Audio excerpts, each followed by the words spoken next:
adapt, endure, exist. They are unknown. They are undocumented. They are not remembered in any history book. Yet they endure the longest. These guardians existed before humans understood language, before mountains became continents, before continents fractured into islands populating modern maps. They witness everything change, slowly, silently, like the ticking of an ancient clock understood only by the earth itself. When seas rise and fall, when deserts consume forests, when ice melts and freezes again, they remain, calm as algorithms that never fail. There is no grandeur in their bodies, no sophistication, no speed, no drama. Yet within that simplicity lies something humans never possessed: precision. Every step, every metabolism, every life decision submits to laws that cannot be negotiated. No more, no less. They do not ask the world to be gentle. They do not lament harsh change. They do not pray for life to favor them. They simply move in rhythm with the universe. While humans construct mythologies of themselves as the center of all things, these guardians work silently, restructuring soil, cycles, energy, and balance that determine the life and death of all species. They are the oldest witnesses of time. They are the regulators of Earth's habitability. And when humans cease speaking of eternity, when civilizations collapse into dust, when the final echo of human arrogance fades, these guardians will still be there, waiting for the next cycle to begin.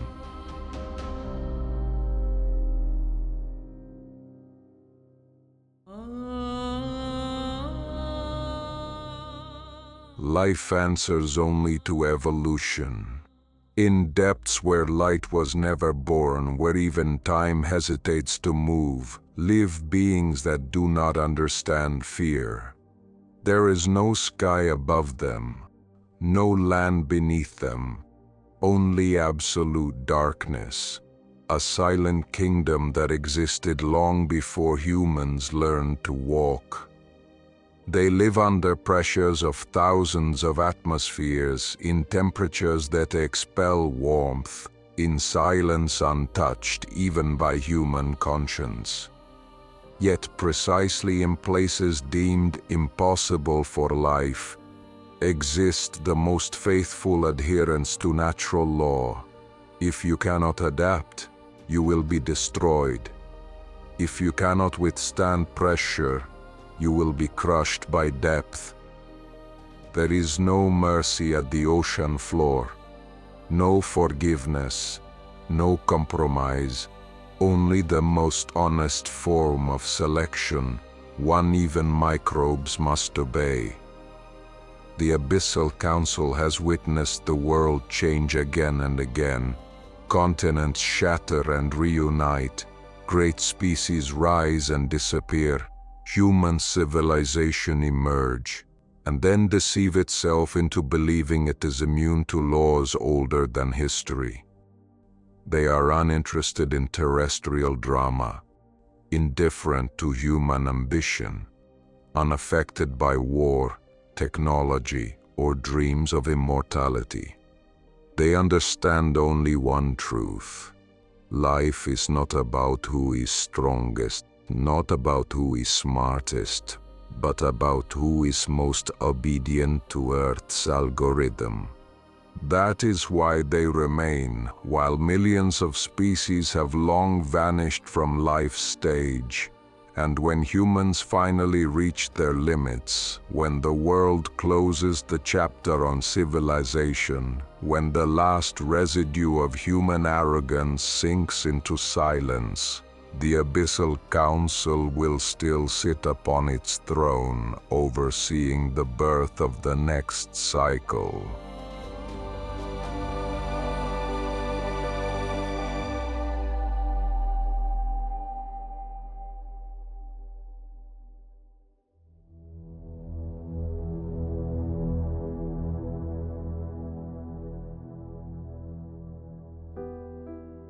submit or perish. On a surface flooded with artificial light, humans stand as a species convinced they have conquered everything. They forge metal into weapons, build vehicles faster than sound, command the skies with flying machines, split atoms as if life were a game. They construct cities that reflect arrogance, satellite networks that wrap the planet, and weapon systems capable of erasing continents with a single command. Humans believe this is the peak of intelligence, the peak of progress, the peak of power. Yet they forget one thing. The planet never takes sides. The universe never guarantees survival. And the law that determines the future is not technology, but balance. In silence older than any prayer, the earth delivers a warning in a language that never changes. Whoever is not aligned with natural law will disappear, no matter how loudly they proclaim greatness. Technology accelerates human life and accelerates its destruction. Weapons grow stronger, while ecological resilience grows weaker. Power increases, while wisdom erodes. As humans battle their own shadows, microorganisms, natural pressures, and climate shifts are composing the final chapter. Not out of hatred, not out of wrath, but because Earth's system never tolerates imbalance. Humanity's end will not come from lack of weapons, but from uncontrolled abundance. Not from weakness, but from decisions that defy natural rhythm. And when that final chapter arrives, when the last war machine falls silent and the last city stops glowing, there will be no applause, no ceremony, no recorded regret, only silence. And microbes, as always, will return as the heirs of Earth. This is the final warning, the last message of the Quorum. If humanity does not realign, it will not return at all.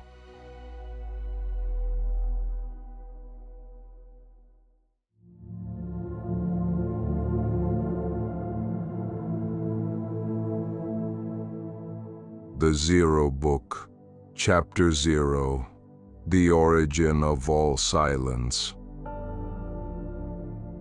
Before any form was known, before the first direction took shape, before reality possessed rhythm, there was only silence without a name. There was no space to move. There was no time to change. There was no law to forbid or to allow. What existed was only a small imperfection that unintentionally folded itself into possibility. From that imperfection, the first energy was born without intention. It did not choose to exist. It simply could not exist. That energy expanded, not to create a world, but because there was no mechanism capable of stopping it. As it expanded, it left consistent traces, pulses that became rhythm, tensions that became structure, asymmetry that became direction. And the universe began, not as a masterpiece, but as the first failure of silence to remain still.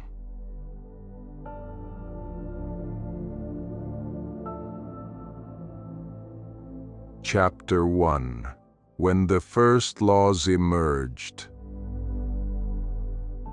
Energy unable to remain still gave birth to space.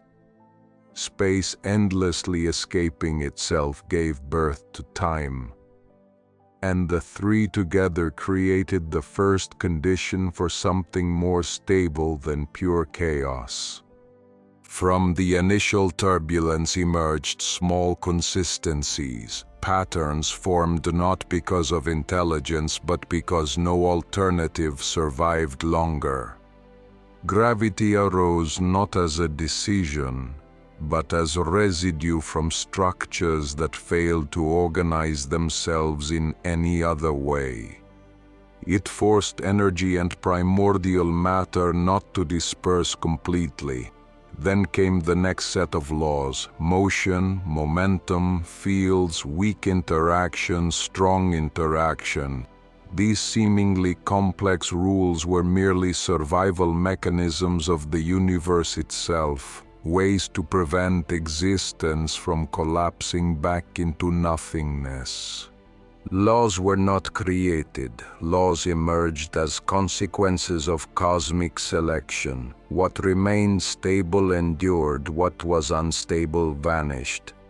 From this process, reality gained its foundation, and for the first time, the universe possessed the capacity to produce something more complex than itself.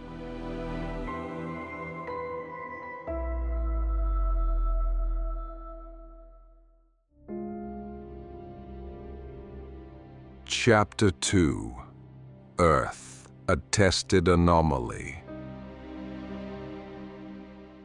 Amid oceans of celestial bodies that were too hot or too cold, too small or too fragile, an anomaly appeared. Earth.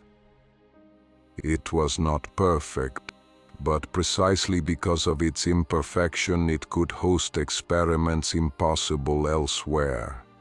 Its distance from the sun was not too close to evaporate, not too far to freeze. Its core was molten, its crust solid, its atmosphere thin. Its layers were stable yet vulnerable to chaos. Earth was a natural laboratory that maintained uncertainty within safe limits. Wild enough to react, stable enough to preserve the results. In the primordial oceans, simple molecules met again and again for millions of years. Most failed. Some endured briefly, then collapsed again. But a few interactions achieved something never attained before: stability. They persisted long enough to interact with other stabilities, and when the number of stable interactions reached a critical mass, something irreversible occurred.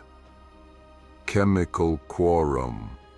Not life, not yet. But this was the stage where life first became possible.